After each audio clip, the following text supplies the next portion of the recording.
نبی صلی اللہ علیہ وسلم نے فرمایا قرآن کریم میں 30 آیات پر مشتمل ایک ایسی صورت ہے جس نے ایک آدمی کے حق میں سفارش کی حتیٰ کہ اس کی بخشش ہو گئی، اور وہ صورت تبارک الذی بیدہ الملک ہے، سورۃ الملک۔ بسم اللہ الرحمن الرحیم، شروع اللہ کے نام سے جو بے انتہا مہربان نہایت رحم فرمانے والا ہے۔ تبارک الذی بیدہ الملک وہو علی کل شیء قدیر، نہایت بزرگ و برتر ہے، بہت بابرکت ہے وہ جس کے ہاتھ میں کائنات کی سلطنت ہے، ہر چیز کا مالک، ہر چیز کا بادشاہ، اور وہ ہر چیز پر قدرت بھی رکھتا ہے، یعنی ایسا بادشاہ نہیں کہ جو بے اختیار ہو، بلکہ وہ ہر ایک چیز کو اپنے کنٹرول میں رکھتا ہے، کوئی چیز اس کے اذن کے بغیر ادھر سے ادھر نہیں ہو سکتی۔ اور اس کے ساتھ ساتھ اتنا اختیار، اتنی پاور، اتنا کنٹرول رکھنے کے ساتھ ساتھ بابرکت بھی ہے، یعنی اس کی ذات سے خیر ہی خیر وابستہ ہے، اس کی رحمتوں، برکتوں، بھلائیوں کی کوئی انتہائی نہیں، کیونکہ برکت میں بڑھوتری کا معنی پایا جاتا ہے، یعنی جتنی بھی خیر بھلائی ہے وہ اس کا فیضان جو ہے وہ ہمیشہ ہمیشہ کے لیے جاری ہے۔ الذی خلق الموت والحیات لیبلوکم ایکم احسن عملا، وہ جس نے موت اور زندگی کو بنایا تاکہ تمہیں آزما کر دیکھے، تمہارا امتحان لے۔ کس بات کا امتحان؟ ایکم احسن عملا، کہ تم میں احسن عمل کون کرتا ہے۔ اللہ سبحانہ تعالیٰ نے یہ دنیا بنائی اور اس میں ہمیں بھیجا، اور بھیجنے کے بعد ہماری زندگی موت کا مقصد ہمیں بتا دیا کہ میں نے اس لیے یہ سب کچھ سلسلہ بنایا ہے کہ انسان سے یہ دیکھا جائے کہ وہ اپنی زندگی کا استعمال کیسے کرتا ہے، وہ یہاں دنیا میں کس طرح رہتا ہے، اپنی خواہش کے مطابق یا اللہ کی مرضی کے مطابق، وہ اللہ تعالیٰ کے احکامات کتنے مانتا ہے اور دنیا والوں سے کتنا ڈرتا ہے۔ تو ہم میں سے ہر شخص کی یہ آزمائش ہو رہی ہے۔ اللہ تعالیٰ نے اس کائنات میں ایک بہت ہی بہترین جگہ، پرفیکٹ جنت کی شکل میں بنائی، وہ اتنی خوبصورت ہے کہ جس کی کوئی مثال دنیا میں ہے ہی نہیں، کوئی اس کا تصور ہی نہیں کر سکتا۔ اس جنت میں بسانے کے لیے اللہ تعالیٰ اس دنیا سے انسانوں کا انتخاب کر رہا ہے، امتحان میں ڈالنے کے بعد، ٹیسٹ کرنے کے بعد، کھنگالنے کے بعد یہاں سے وہ بہترین انسانوں کو چنے گا اور وہاں بسائے گا۔ اس کے لیے کوئی کسی کے کام نہیں آئے گا، جیسے کسی دوسرے کی نیکیاں اس سے کوئی اور فائدہ نہیں اٹھائے گا، جو کرے گا وہی پائے گا، جو بوئے گا وہی کاٹے گا۔ اب یہ ہم پہ ڈیپینڈ کرتا ہے کہ ہم اس جنت میں جانے کے لیے کس قسم کے کام کرتے ہیں، کتنی محنت کرتے ہیں۔ نبی صلی اللہ علیہ وسلم نے ایک جگہ پر فرمایا کہ خبردار، اللہ کا سودا بڑا مہنگا ہے اور اللہ کا سودا جنت ہے، یعنی اگر تم اللہ سے تجارت کرنا چاہتے ہو اور اس کی جنت چاہتے ہو تو پھر اس کے لیے قربانیاں کرنی پڑے گی، وہ مفت میں نہیں ملے گی، اس کے لیے محنت کرنی ہوگی۔ اور وہ محنت کیا ہے؟ احسن عمل، بہترین کام۔ بہترین کام وہ نہیں ہوتے کہ انسان جن کو خود بہترین سمجھے، یعنی اس کی اپنی عقل کہے کہ یہ بہت اچھا یہ کر لیتے ہیں۔ مثلا اگر کسی کا دل کسی خاص کپڑا پہننے کو کر رہا ہے تو وہ کہے کہ یہ سب سے اچھا کام ہے کیونکہ میرا دل یہ چاہ رہا ہے کہ میں یہ پہنوں، تو ضروری نہیں کہ وہ اللہ تعالیٰ کو بھی پسند ہو۔ اسی طرح اگر کسی انسان کو کوئی ایسی چیز کھانے کو دل چاہ رہا ہے اور اس کی بہت زیادہ اس میں خواہش ہے تو ضروری نہیں کہ وہ اللہ سبحانہ تعالیٰ کو پسند بھی ہو سکتا ہے اللہ نے اس کو حرام کر رکھا ہو۔ اسی طرح اگر کسی کے دل میں کچھ باتیں ہیں اور وہ ان کو بولنا چاہتا ہے، کرنا چاہتا ہے، تو اس کو سوچنا پڑے گا کہ جو کچھ میں کہہ رہا ہوں یہ اللہ کو بھی پسند ہے یا نہیں۔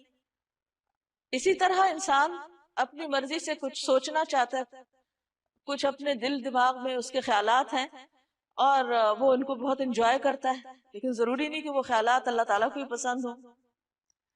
تو اس لیے اگر انسان احسن عمل کرنا چاہتا ہے تو اس کو دیکھنا پڑے گا کہ جس نے ہمارا انتخاب کرنا ہے، جس نے سلیکشن کرنی، اس کے نزدیک احسن کیا ہے، وہ کس چیز کو پسند کرتا ہے، اس کا کرائیٹیریا کیا ہے، اس کو کیسے میٹ کیا جائے، کس طرح اس کے مطابق ہم اپنی سوچ، اپنے خیالات رکھیں، اپنی گفتگو رکھیں، اپنے عمل، اپنے معاملات، لوگوں کے ساتھ طرز عمل، یہ سب کچھ کس طرح ہو، اور اگر یہ اس کی پسند کے مطابق ہوا تو قابل قبول، اور اگر وہاں ریجیکٹ ہو گیا تو اس کا کوئی فائدہ نہیں۔ تو فرمایا اس نے موت اور زندگی کو بنایا تاکہ تمہارا امتحان لے۔ ہر شخص امتحان میں ہے، اللہ تعالیٰ اچھے یا برے ہر طرح کے حالات سے بھی انسان کو آزما رہا ہے کہ ان حالات میں انسان کرتا کیا ہے۔ مثلا انسان کے اوپر دو حالتوں میں سے ایک حالت ہوتی ہے، یا وہ بہت خوش ہوتا ہے یا وہ تکلیف میں ہوتا ہے، یا وہ بس بیچ میں ہی درمیان میں ہوتا ہے۔ اب آپ دیکھیے کہ اگر وہ خوش ہے تو اس سے دیکھا یہ جاتا ہے کہ خوشی میں یہ کرتا کیا ہے، اللہ کی رضا کے کام یا ناراضگی کے کام، اللہ کا شکر ادا کرتا ہے یا ناشکری کرتا ہے۔ اسی طرح اگر وہ تکلیف میں ہے تو پھر اس کو دیکھا جا رہا ہے، اس کا امتحان ہو رہا ہے کہ اب یہ کیا کرتا ہے، منہ سے کیا بات نکالتا ہے، لوگوں کے ساتھ کیا رویہ اختیار کرتا ہے، صبر کرتا ہے یا نہیں کرتا۔ اور اگر دو کے بیچ میں ہے، یعنی نہ بہت خوش ہے نہ بہت تکلیف میں ہے، تو اس وقت کو کس طرح استعمال کر رہا ہے، یعنی روٹین میں اپنی روزمرہ زندگی کے جو اس کو اللہ تعالیٰ نے نعمتیں دی ہیں، صحت، زندگی، مال و دولت، اولاد، وقت، جوانی، ان ساری چیزوں کو کس کام میں لگا رہا ہے؟ کیا اس کا ہم اور غم صرف دنیا ہے، یا وہ اپنے ان ساری انرجی سے اور ملنے والی ساری نعمتوں سے کوئی اچھے کام بھی کر رہا ہے جس میں خلق خدا کا بھلا ہو، یا اس کی اپنی آخرت کے لیے چیزیں فائدہ مند ہو، خواہ وہ اللہ تعالیٰ کی براہ راست عبادت کا کوئی کام ہو یا بندوں کی خدمت کا کوئی کام، کیونکہ یہ زندگی بیکار گزارنے کے لیے نہیں ملی۔ اس دنیا میں سب سے بڑا نقصان اگر کوئی کر سکتا ہے کسی چیز کا تو وہ خود انسان اپنا ہی کرتا ہے، جب اپنے آپ کا وقت ضائع کرتا ہے، خواہ وہ بیکار کچھ نہ کر کے یا فضول کام کر کے۔ اس لیے جنت الفردوس میں جانے والوں کی جو صفات قرآن مجید میں بیان ہوئی ہیں، ان میں سے ایک صفت یہ ہے کہ والذین هم عن اللغو معرضون، کہ وہ ایسے کاموں سے پرہیز کرتے ہیں جو لغو ہوتے ہیں، بیکار ہوتے ہیں، جن کا نہ دنیا میں فائدہ اور نہ آخرت میں فائدہ، ادھر ادھر کی فضول باتیں، ادھر ادھر کے لوگوں کے حالات میں تجسس، اور بعض اوقات وہ غلط رستے پر بھی انسان کو ڈال دیتے ہیں۔ تو ہم میں سے ہر شخص جس کو اللہ نے عقل سمجھ دی ہے، اس کو اپنی یہ زندگی سوچ سمجھ کے بسر کرنی ہے، اور ہر روز اپنا محاسبہ کرنا ہے کہ آج کا دن میں نے اللہ کی اطاعت میں گزارا ہے یا نافرمانی کے کاموں میں گزارا ہے۔ جو بھی کام میں نے کیا ان میں میری نیت اللہ کو خوش کرنا تھی یا بندوں کے دکھاوے کے لیے وہ کام کیا؟ کیا میں نے جو عبادات کی، اچھے کام کیے، وہ نبی صلی اللہ علیہ وسلم کی سنت کے مطابق کیے یا اپنے خود ساختہ طریقوں کے مطابق کیے؟ کیونکہ اللہ کے نزدیک کوئی کام اس وقت تک احسن ہو نہیں سکتا جب تک دو شرائط خاص طور پر پوری نہ ہو۔ ایک یہ کہ نیت اللہ کے لیے، اللہ کو راضی کرنے کی نیت سے انسان کام کرے، چاہے دین کا کام ہو دنیا کا کام ہو، عبادت ہو یا بندوں کے ساتھ اچھا معاملہ ہو۔ اور دوسرا یہ کہ خاص طور پر عبادات میں وہ عبادت نبی صلی اللہ علیہ وسلم کے طریقے کے مطابق ہو، خود ساختہ طریقوں کے مطابق نہ ہو، کیونکہ وہ وہاں قبول نہیں ہوں گے، ورنہ تو اللہ کے رسول صلی اللہ علیہ وسلم کے آنے کا مقصد ہی فوت ہو جاتا ہے۔ اللہ تعالیٰ نے ان کو ہمارے لیے ایک نمونہ بنا کے بھیجا کہ جیسے یہ کرتے ہیں ویسے ہی تم بھی کرو۔ وَإِن تُطِيعُوهُ تَهْتَدُوا، اگر تم اس کی اطاعت کرو گے تو ہدایت پاؤ گے۔ وَهُوَ الْعَزِيزُ الْغَفُورُ، اور وہ زبردست ہے، بخشنے والا ہے۔ یعنی اگر تم نے نافرمانی کی تو کہیں بھاگ کے نہیں جا سکتے، وہ ہر چیز پر غالب ہے، پکڑ لے گا تم کو۔ اور اگر تم سے غلطی ہو گئی، معافی مانگو گے، اس کی طرف پلٹ آؤ گے تو بخشنے والا ہے، مہربان بھی ہے۔ پھر اللہ سبحانہ وتعالیٰ کی کچھ صفات بیان کی جا رہی ہیں، کتنا زبردست حکمت والا ہے، علم والا ہے، قدرت والا ہے، طاقت والا ہے، کیا کیا اس نے بنایا ہے، کائنات کی نشانیوں سے اس کو پہچانو۔ الذی خلق سبع سماوات طباقا، وہ جس نے تہ بر تہ 7 آسمان بنائے، تم رحمان کی تخلیق میں کسی قسم کی بے ربطی نہ پاؤ گے، پرفیکٹ ہے، پورا ویل آرگنائزڈ اور ڈسپلن میں ہے ہر چیز۔ یہ نہیں کہ اللہ تعالیٰ نے آسمان بنایا اور پھر وہ اسے کنٹرول نہیں ہو رہے، یا زمین کے اندر کوئی ایسی خرابیاں ہو رہی کہ وہ آؤٹ آف کنٹرول ہوگی اور وہ جا ٹکرائے کسی اور چیز سے، یا اسی طرح زمین کے اوپر جو چیزیں ہیں، کوئی بھی چیز ایسی نہیں، تخلیق کی کوئی بھی چیز ایسی نہیں کہ جس کے اندر کسی قسم کی کوئی ڈسکرپنسی ہو، کبھی وہ کچھ کرنے لگ جائے کبھی کچھ کرنے لگے۔ مثلا یہ نہیں کہ آگ کبھی جلا رہی اور کبھی ٹھنڈی ہوا دے رہی۔ اس نے جو کچھ بنایا جس طریقے پر بنایا جس کام کے لیے اس کو بنایا وہ وہی کام کر رہا ہے۔ اس سے ایک بہت بڑا سبق ملتا ہے کہ اگر ایک چیونٹی سے لے کر ایک ہاتھی تک اپنے اس کام میں لگا ہوا ہے جو اللہ نے اس کے لیے بنایا ہے، جو اللہ نے اس کے لیے رکھا ہے، اور وہ اس مقصد کو پورا کر رہا ہے اس دنیا میں جس مقصد کے لیے اس کو بھیجا گیا ہے، کیونکہ اللہ تعالیٰ کا کوئی کام بھی بے مقصد نہیں، تو پھر کیا انسان کی زندگی کا کوئی مقصد نہیں ہوگا؟ وہ ایسے ہی بیکار بھیج دیا گیا کہ جو جی چاہے کرے، اور اس کی زندگی میں کوئی ڈسپلن نہ ہو، کوئی آرگنائزیشن نہ ہو، اور بغیر کسی ڈائریکشن کے بس وہ صبح اٹھے اور شام کر دے؟ نہیں، فرمایا تم رحمان کی تخلیق میں کسی قسم کی کوئی بے ربطی نہ پاؤ گے۔ پھر پلٹ کر دیکھو، کیا تمہیں کوئی خلل نظر آتا ہے؟ کوئی خرابی نظر آتی ہے؟ آسمانوں میں دیکھو، ستاروں اور سیاروں پر غور و فکر کرو، ہر چیز اپنی رفتار کے ساتھ اور اپنے طریقے پر اور اپنی ڈائریکشن پر چلتی چلی جا رہی ہے، اور اتنے ہیوج بڑے بڑے ستارے سیارے بغیر کسی ادھر ادھر ہوئے اپنی ایک سیدھ میں چل رہے ہیں جو اللہ نے راستہ ان کے لیے مقرر کیا۔ حتیٰ کہ شہد کی مکھی جیسی چھوٹی سی مخلوق بھی اللہ تعالیٰ کے طے کردہ راستوں پر چل کے اپنا کام کر رہی ہے۔ تو اس میں انسان کے لیے کیا نشانی ہے، کیا سبق ہے کہ اے انسان تو اپنے آپ کو دیکھ کہ تیرے اندر کتنا ڈسپلن ہے اور تیری زندگی میں کیا مقصد ہے۔ شہد کی مکھی تو شہد بنانے کے لیے آئی ہے، تو دنیا میں کون سے مفید کام کر رہا ہے، اور واپس ساتھ لے جانے کے لیے تمہارے پاس کیا ہے؟ بار بار نگاہ دوڑاؤ، تمہاری نگاہ تھک کر نامراد پلٹ آئے گی۔ ہم نے تمہارے قریب کے آسمان کو عظیم الشان چراغوں سے آراستہ کیا، یعنی ستارے بنائے، اور انہیں شیاطین کو مار بھگانے کا ذریعہ بھی بنایا۔ ان شیطانوں کے لیے بھڑکتی ہوئی آگ ہم نے مہیا کر رکھی ہے۔ جن لوگوں نے اپنے رب سے کفر کیا ہے، اپنے رب کو نہیں مانتے، ان کے لیے جہنم کا عذاب ہے، اور وہ بہت ہی برا ٹھکانہ ہے۔ جب وہ اس میں پھینکے جائیں گے تو اس کے دھاڑنے کی ہولناک آواز سنیں گے، اور وہ جوش کھا رہی ہوگی، شدت غضب سے پھٹی جا رہی ہوگی۔ ہر بار جب کوئی انبوہ اس میں ڈالا جائے گا، اس کے کارندے ان لوگوں سے پوچھیں گے، کیا تمہارے پاس کوئی خبردار کرنے والا نہیں آیا تھا؟ وہ جواب دیں گے، ہاں، خبردار کرنے والا ہمارے پاس آیا تھا، مگر ہم نے اسے جھٹلا دیا اور کہا اللہ نے کچھ بھی نازل نہیں کیا، یہ تم لوگ خود ہی اپنے پاس سے باتیں بنا رہے ہو۔ ان انتم الا فی ضلال کبیر، تم بڑی گمراہی میں پڑے ہوئے ہو، یعنی ہدایت کے رستے کی طرف بلانے والے پیغمبر ہو یا ان کے بعد دوسرے لوگ ہوں، انہوں نے انہی کو غلط ثابت کر دیا اپنے تئیں۔ وقالوا لو كنا نسمع او نعقل ما كنا في اصحاب السعیر، اور وہ کہیں گے کاش ہم سنتے یا سمجھتے تو آج اس بھڑکتی ہوئی آگ کے سزاواروں میں شامل نہ ہوتے۔ یعنی اس دن ان کو جو ریگریٹس ہوں گے، جو ندامت اور حسرت ہوگی، وہ کس بات پر؟ کاش ہم حق کی بات سن تو لیتے، ہم نے تو سننے سے انکار کر دیا۔ تو جو شخص آج نہیں سنتا خیر کی، حق کی بات، وہ کل قیامت کے دن سخت پچھتائے گا۔ اور پھر یہ کہ صرف ایسا نہیں سننا کہ بغیر سمجھے اس کو سن لیا جائے، ساتھ ہی کہا او ناقلو، یعنی عقل کا استعمال ضروری ہے، آنکھیں بند کر کے انسان کسی کے پیچھے نہ چلے۔ اس طرح وہ اپنے قصور کا خود اعتراف کر لیں گے۔ لعنت ہے ان دوزخیوں پر۔ ان الذین یخشون ربهم بالغیب لهم مغفرۃ واجر کبیر، جو لوگ بن دیکھے اپنے رب سے ڈرتے ہیں، یقیناً ان کے لیے مغفرت ہے اور بڑا اجر ہے۔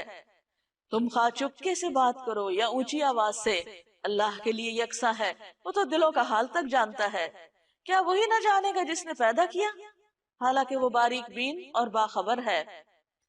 وہی تو ہے جس نے تمہارے لیے زمین کو تابع کیا، چلو اس کے سینے پر اور کھاؤ خدا کا رزق، یعنی اللہ کا رزق کھاؤ، اسی کے حضور تمہیں دوبارہ زندہ ہو کر جانا ہے۔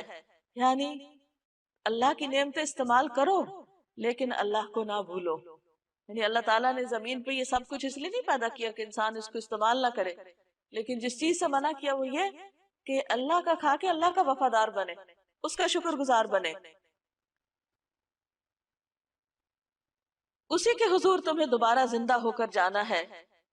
کیا تم اس سے بے خوف ہو کہ وہ جو آسمان میں ہے تمہیں زمین میں دھسا دے؟ یعنی کیسے غافل ہو کے سوتے ہو تم، کیسے اس کو بھول کر دنیا میں چل پھر رہے ہو؟ تمہیں ڈر نہیں لگتا کہ اللہ تعالیٰ جہاں تم کھڑے ہو اسی زمین کے حصے کو پھاڑ کے تمہیں اس کے اندر ڈال دے اور زمین تمہیں لے کے اندر کی طرف لڑک جائے، اور کئی دفعہ ایسے ہوتا بھی ہے، لینڈ سلائیڈنگ وغیرہ، اور یکایک یہ زمین جھکولے کھانے لگے، یعنی اللہ کی زمین پر تم نافرمانی کے ساتھ کیوں چل پھر رہے ہو؟ کیا تم اس سے بے خوف ہو کہ وہ جو آسمان میں ہے تم پر پتھراؤ کرنے والی ہوا بھیج دے؟ پھر تمہیں معلوم ہو جائے گا کہ میری تنبیہ کیسی ہوتی ہے۔ ان سے پہلے گزرے ہوئے لوگ جھٹلا چکے ہیں، پھر دیکھ لو کہ میری گرفت کیسی سخت تھی۔ کیا یہ لوگ اپنے اوپر اڑنے والے پرندوں کو پر پھیلائے اور سکیڑتے نہیں دیکھتے؟ یعنی اللہ کی نشانیاں تو بے شمار ہیں، یعنی ایک پرندے کا ہوا میں اڑنا ایک میریکل سے کم نہیں، لیکن تم غور ہی نہیں کرتے، اس کو فار گرانٹیڈ لیتے ہو کہ بس ہاں ٹھیک ہے اللہ نے بنا دیا، اڑ رہے ہیں وہ۔ اس میں بہت بڑا سبق ہے تمہارے لیے، انہیں غور سے دیکھو، شعوری طور پر دیکھو۔ رحمان کے سوا کوئی نہیں جو انہیں تھامے ہوئے ہو، یعنی جو ایک پرندہ بھی اڑ رہا ہے تو اللہ کی حفاظت میں اڑ رہا ہے۔ اللہ نے اس کو ایسا جسم دیا، ایسی ہڈیاں دی کھوکھلی، ایسے پر دیے، اس شیپ کا بنایا کہ وہ اڑ سکے۔ اللہ تعالیٰ نے ہی اس کو یہ طریقہ بھی سکھایا اور پھر اس کو اپنی حفاظت بھی دی، پناہ بھی دی۔ وہی ہر چیز کا نگہبان ہے، یعنی جو پرندوں کی حفاظت کر رہا ہے وہی باقی ہر چیز کی حفاظت کرتا ہے۔ بتاؤ آخر وہ کون سا لشکر تمہارے پاس ہے جو رحمان کے مقابلے میں تمہاری مدد کر سکتا ہو؟ حقیقت یہ ہے کہ یہ منکرین دھوکے میں پڑے ہوئے ہیں۔ یا پھر بتاؤ کون ہے جو تمہیں رزق دے سکتا ہے؟ اگر رحمان اپنا رزق روک لے تو پھر اس کا رزق پا کر اس کا شکر کیوں نہیں ادا کرتے؟ دراصل یہ لوگ سرکشی اور حق سے گریز پر اڑے ہوئے ہیں۔ بھلا سوچو جو شخص منہ اندھائے چل رہا ہو، یعنی بغیر سوچے سمجھے بس ایک روٹین کی لائف گزار رہا ہو، وہ زیادہ صحیح راہ پانے والا ہے، یا وہ جو سر اٹھائے سیدھا ایک ہموار سڑک پر چل رہا ہو، یعنی اپنا راستہ خود اپنی آنکھوں سے دیکھ کر اسٹریٹ پاتھ پر ہو؟ ان سے کہو اللہ ہی ہے جس نے تمہیں پیدا کیا، تم کو سننے اور دیکھنے کی طاقتیں دی، سوچنے سمجھنے والے دل دیے، مگر تم کم ہی شکر ادا کرتے ہو۔ یعنی اللہ نے تمہیں جانوروں کی طرح پیدا نہیں کیا، عقل سمجھ دے کے کیا، لیکن تم کیا صرف جانوروں کی سطح پر زندگی بسر کرو گے کہ جس طرح وہ صرف اپنی خواہشات کی بنا پہ جیتے، کھاتے ہیں پیتے ہیں چلتے پھرتے ہیں اور بچے پیدا کرتے اور بات ختم؟ تم بھی ایسی زندگی بسر کرو گے؟ نہیں، اللہ نے تمہیں اپنی عبادت کے لیے پیدا کیا، وہ تو اپنی ان بیسک نیڈز کے ساتھ ساتھ اللہ کا ذکر بھی کرتے رہتے ہیں۔ تو انسان کیا تو اسی غفلت میں پڑا رہے گا؟ ان سے کہو اللہ ہی ہے جس نے تمہیں زمین میں پھیلایا ہے اور اسی کی طرف سمیٹے جاؤ گے۔ یہ کہتے ہیں اگر تم سچے ہو تو بتاؤ یہ وعدہ کب پورا ہوگا، یعنی قیامت کا یا پھر عذاب کا؟ کہو اس کا علم تو اللہ کے پاس ہے، میں تو بس صاف صاف خبردار کر دینے والا ہوں۔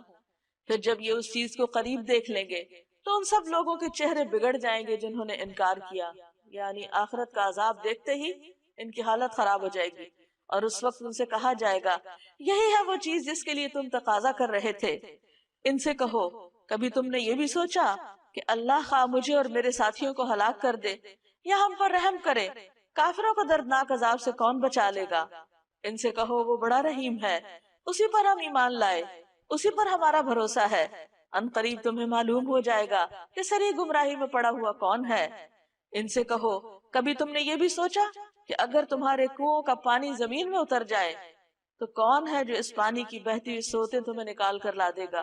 یعنی اس زمین پر جو کچھ ہے اللہ کا ہے، اگر تم اس سے فائدہ اٹھا رہے ہو تو اللہ کے اذن سے فائدہ اٹھا رہے ہو، اور اگر وہ اپنی نعمتیں واپس لے لے تو تمہارے پاس کوئی زور نہیں کہ تم ان نعمتوں کو اپنی طاقت سے لے آؤ۔